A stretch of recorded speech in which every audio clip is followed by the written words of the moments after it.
नमस्कार, welcome to career 247। मैं हूं Prashant Dhawan. Now recently Benjamin Netanyahu ने एक बहुत बड़ी कमेंट करी है भारत की सिक्योरिटी को लेकर, और ये कमेंट आई है एक ऐसे टाइम में जब बेंजामिन नेतन्याहू की इंडिया विजिट कैंसिल कर दी गई थी। रिसेंटली आपने देखा होगा इस टॉपिक से रिलेटेड बहुत सारे आर्टिकल्स पब्लिश हुए हैं कि इजरायली प्रधानमंत्री बेंजामिन नेतन्याहू ने भारत की विजिट कैंसिल कर दी है आफ्टर दिल्ली ब्लास्ट। ये इजरायली मीडिया ने रिपोर्ट किया। देखिए, दिल्ली में लाल किले के सामने जो एक्सप्लोजन हुआ है ये कोई आम एक्सप्लोजन नहीं था।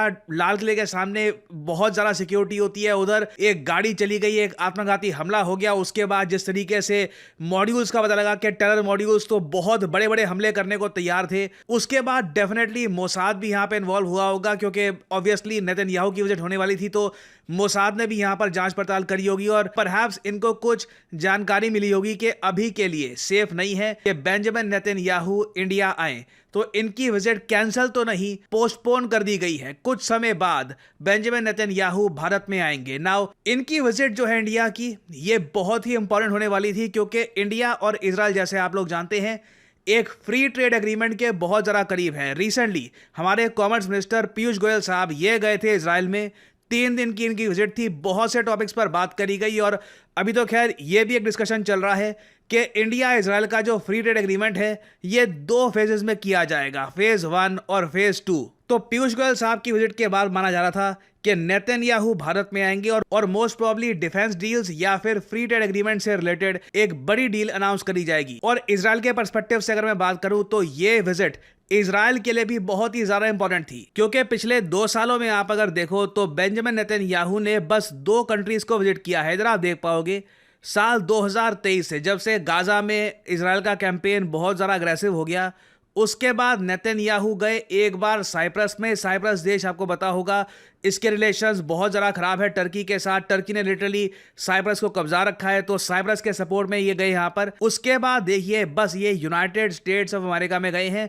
यूएस में इसलिए गए क्योंकि यूनाइटेड नेशंस की वहाँ पे होती है जनरल असेंबली, तो इंटरनेशनल कम्युनिटी को इजराइल की तरफ से मैसेज पहुंचाना था, तो वहां पे वो जाते रहे मैसेज देने के लिए। 2023 में गए, 2024 में गए, और उसके अलावा यूएसए में इनकी एक अलग से विजिट थी जहां पे इन्होंने यूएस के पार्लियामेंट को संबोधित किया। उसके अलावा बेंजामिन नेतन्याहू ने किसी भी कंट्री को पिछले 2 सालों में विजिट नहीं किया है। तो जो इनकी इंडिया विजिट होने वाली थी ना, ये इजराइल के पर्सपेक्टिव से भी बहुत इंपॉर्टेंट थी, क्योंकि नंबर 1 बेंजामिन नेतन्याहू पर इंटरनेशनल कोर्ट का एक अरेस्ट वारंट है। कई देशों में आज के समय नेतन्याहू कदम रख भी नहीं सकते, जैसी कदम रखेंगे तो अरेस्ट वारंट के अंडर इनको अरेस्ट कर लिया जाएगा, क्योंकि आरोप इन पे यह है कि इन्होंने गाजा पे बहुत सारा अटैक करवा के वॉर क्राइम्स किए हैं। तो इंडिया, यूएस, कुछ हद तक मैं कहूंगा कुछ यूरोपियन देश, ये बस वो गिने चुने कंट्रीज बचे हैं जहां पर नेतन्याहू जा सकते हैं। बाकी आपको पता है जो ऑर्गेनाइजेशन ऑफ इस्लामिक कोऑपरेशन के देश हैं वहां पे तो वैसे ही नेतन्याहू को वेलकम नहीं किया जाएगा।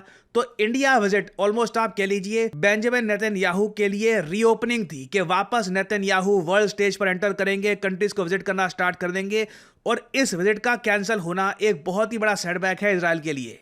नाउ एक तरफ अगर मैं बात करूं इजराइल के लिए ये सेटबैक था, दूसरी तरफ इंडिया में क्वेश्चन रेज होने स्टार्ट हो गए कि क्या इजराइल के प्राइम मिनिस्टर भारत की सिक्योरिटी पर ट्रस्ट नहीं करते, कि इंडिया में इतनी सिक्योरिटी है कि ये आराम से यहाँ पर आएंगे और इन पे कोई अटैक नहीं होगा। वेल देखो, इस बात को लेकर स्पेकुलेशन इतनी ज़्यादा हो गई थी कि इजरायली प्राइम मिनिस्टर ने इंडिया की विजिट कैंसिल क्यों करी, कि प्राइम मिनिस्टर ऑफ इजराइल ने अपने ऑफिशियल ट्विटर हैंडल से ये जवाब दिया। यहाँ पे आप देख पाओगे ये कह रहे हैं इजराइल का जो बॉन्ड है भारत के साथ और प्राइम मिनिस्टर नेतन्याहू और प्राइम मिनिस्टर मोदी का जो बॉन्ड है ये बहुत ही ज्यादा स्ट्रांग है। ये आगे कहते हैं the prime minister of Israel has full confidence in India security under PM Modi and the teams are already coordinating a new visit date. तो बिल्कुल एक नई विजिट डेट को लेकर बातचीत चल रही है, बट आई थिंक इन्होंने बस प्रिकॉशन ली है कि बेंजामिन नेतन्याहू को टारगेट करते हुए कोई फिर से अटैक ना हो जाए, क्योंकि बेंजामिन नेतन्याहू ने गाजा को लेकर जो मूव्स चले हैं पिछले 2 सालों में, उसके बाद काफी सारे दुश्मन इनके बन चुके हैं।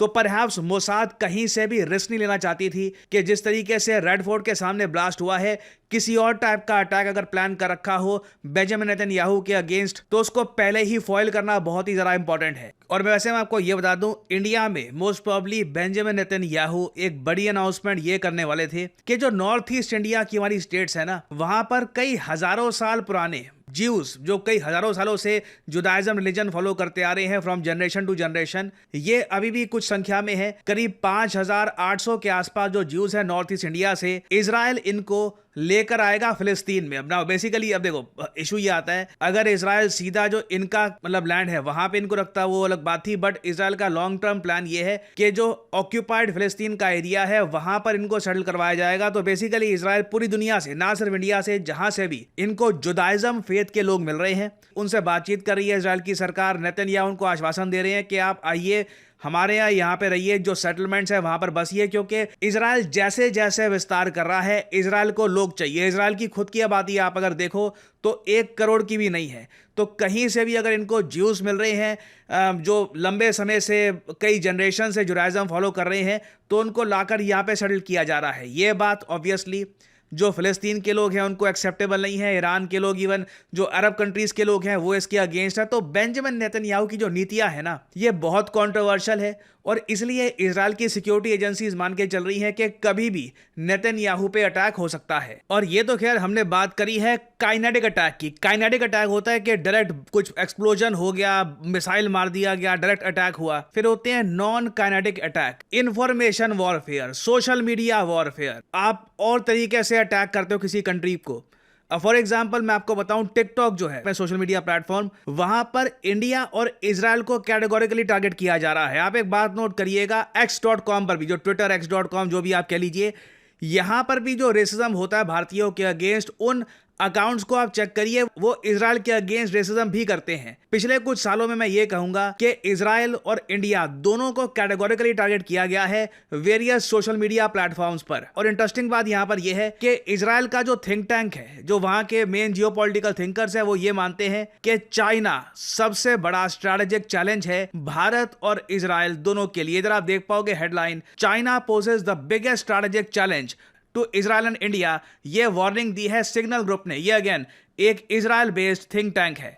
इन लोगों का ये कहना है कि जो काइनेटिक अटैक हो सकता है वो तो खैर पाकिस्तान, ईरान ऐसे देशों से हो सकता है, मगर जो नॉन काइनेटिक अटैक है ना, वो बिल्कुल चाइना कर सकता है। क्योंकि चाइना अभी के लिए प्रेफर कर रहा है कि सिंस इनकी डोमेस्टिक इकोनॉमी थोड़ी सी वीक है, एक्सपोर्ट्स डिक्लाइन कर रहे हैं, मिलिट्री परचेजेस का इशू चल रहा है, इस वजह से ये काइनेटिक अटैक अभी नहीं करेंगे, चाहे ताइवान हो चाहे किसी और देश पर हो। बट ये लोग और तरीके से अपना एजेंडा पुश फॉरवर्ड कर रहे हैं। इधर आप देख पाओगे, stating that China has mastered non kinetic escalation through technology, diplomacy, supply chains, influence operations. मैं आपको बता दूं, मुझे ऑनेस्टली काफी पीड़ा होती है ये बात एडमिट करने में, बट मुझे लगता है कि हमारे देश के लोगों को ना अंदाजा भी नहीं है कि चाइना ने इन्फ्लुएंस ऑपरेशंस करके भारत की इमेज कहां कहां बर्बाद करके रख दी है। सोशल मीडिया पे, इंस्टाग्राम पे इतने सारे अकाउंट्स कहीं से भी आ जाते हैं, झुंड में ऑपरेट करते हैं और वो इंडिया के बारे में ऐसी खराब बातें फैला चुके हैं ना, मतलब कहीं से भी कोई खराब इमेज ले ली, वीडियो ले ली, उसमें दिखा दिया इंडिया ऐसा है, इंडिया बहुत गंदा है। बेसिकली अब यहाँ पे आप पूछोगे इससे चाइना को मिलेगा क्या? What does China gain from it? इससे चाइना गेन ये करता है कि मेड इन इंडिया ब्रांड को मैसिव झटका लग जाए। सोशल मीडिया पर इंडिया की ऐसी इमेज बना दी गई है कि इंडिया तो देखिए बहुत ही अनहाइजीनिक है, बहुत ज़्यादा अनक्लीन है। इवन इंडियंस खुद इस हाइप को अब मानना शुरू कर दिए हैं कि हाँ बिल्कुल हमसे खराब देश तो दुनिया में कोई है ही नहीं। तो ये होते हैं इन्फ्लुएंस ऑपरेशंस। सिमिलरली ऐसे इन्फ्लुएंस ऑपरेशंस इजराइल के अगेंस्ट भी किए गए हैं, क्योंकि इजराइल यूएस का एक बहुत ही इंपॉर्टेंट स्ट्रैटेजिक एसेट है मिडिल ईस्ट में। रशिया, चाइना दोनों चाहेंगे कि इजराइल इवेंचुअली बहुत ज़्यादा कमज़ोर हो जाए और यूएसए का जो ये आप कह लीजिए परमानेंट एयरक्राफ्ट कैरियर सा एक देश है इजराइल, ये मिडिल ईस्ट से हट जाए। नाउ अगेन, क्या आप यहां पर यह कह सकते हैं कि चाइना सबसे बड़ा स्ट्रैटेजिक थ्रेट है भारत और इजराइल दोनों के लिए? अगेन ये मेरा ओपिनियन नहीं है, ये इजरायली जियोपॉलिटिकल एनालिस्ट का ओपिनियन है, ये मैं आपके साथ शेयर कर रहा हूं। तो भारत तो देखिए जो इन्फ्लुएंस ऑपरेशंस है इनका, मैं तो ऑनेस्टली साफ देख पा रहा हूं, हम उसका शिकार हुए हैं। और सैड बात यही है, हमें पता नहीं लगा, आपके लिए लीडरशिप को पता नहीं लगा, या फिर लोग भी काफ़ी हद तक कुछ इस पर एक्शन लेते नहीं है, सहते रहते हैं। बट जो डैमेज वो करना चाहते थे काफ़ी हद तक इंडिया की इमेज को कर चुके हैं। मैं एक्चुअली अब पहली बार देख रहा हूं, कई एजुकेटेड इंडियंस भी कह रहे हैं सोशल मीडिया पर कि इंडियंस के अगेंस्ट रेसिज्म अब अलग ही लेवल पे पहुंच चुका है। ऐसे लग रहा है कि बस एक ऑपरेशन सा हुआ है, कोई एक इन्फ्लुएंस ऑपरेशन।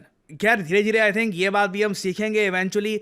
इसके बारे में भी एक नॉलेज प्राप्त होगी कि ये सब हुआ कैसे है और कैसे हम इन द फ्यूचर इससे बच सकते हैं। और आई थिंक कहीं ना कहीं इंडिया और इजराइल को अगर एक अलायंस फॉर्म करनी है तो इन्फ्लुएंस ऑपरेशन से एक दूसरे को बचाने के लिए एक अलायंस फॉर्म करनी चाहिए कि सोशल मीडिया पर दोनों कंट्रीज को अगर टारगेट किया जाता है तो वहां पे एक्शन लेना होगा। यहाँ पे फ्री स्पीच की आड़ में जिस तरीके से रेसिज्म किया जा रहा है ये काफी गलत है। खैर फ्यूचर में इस टॉपिक से रिलेटेड जब अपडेट्स आएंगी तो मैं अपडेटेड वीडियोस लाता रहूंगा। आई थिंक इवेंचुअली नेतन्याहू की इंडिया विजिट होगी आफ्टर सम टाइम। क्वेश्चन मैं यहाँ पे आपसे पूछूंगा, हाईली गूबी वॉल्केनो आज के समय काफी न्यूज में है। आपको ये बताना है कि ये वॉल्केनो कहाँ पर लोकेटेड है। इसका जो ऐश का सब्सटेंस है ये रिसेंटली भारत तक पहुंच गया था। मैंने इस पर एक वीडियो भी करी थी अपलोड। बताइए ये वॉल्केनो कहाँ पर आपको मिलेगा। ये है आपकी ऑप्शंस, इथियोपिया, केनिया, ओमान या युगांडा। कमेंट सेक्शन में करिए उत्तर। जो लोग देंगे सही आंसर उनकी कमेंट को मैं दे दूंगा हार्ट, ताकि बाकी लोग समझ पाए कि सही उत्तर क्या है। कई स्टूडेंट्स जो करियर 247 के डेटा एनालिटिक्स बैच में थे इनकी जॉब्स लगनी शुरू हो चुकी है। टेस्टिमोनियल्स मैं आपके सामने रख रहा हूं। Hello guys, I am Diptendu Majumdar, currently placed from Career 247 Data Analytics course as a data analyst. The placement preparation at this course was really awesome. Before the course was finished, the soft skill sessions were there. Throughout my course, there were many modules, and each modules they contain projects. Our SSM, which we call as Buddy, they helped us a lot. So they prepared us really very well. So again, ये जो testimonials हैं मैं upload करता रहूंगा on various videos. And मैं आपको ये बता दूं, I am so proud of these people, क्योंकि इनमें से कई लोग हैं they were looking for an opening in their career के पहली जॉब कहीं पे लग जाए और they can get the work experience और उसके बाद धीरे धीरे करियर बिल्ड होना स्टार्ट हो जाएगा। और करियर 247 के डेटा एनालिटिक्स कोर्स और वेरियस और कोर्सेज आज के समय लोगों को एम्पावर कर रहे हैं, उनको स्किल प्रोवाइड कर रहे हैं to move up in their career.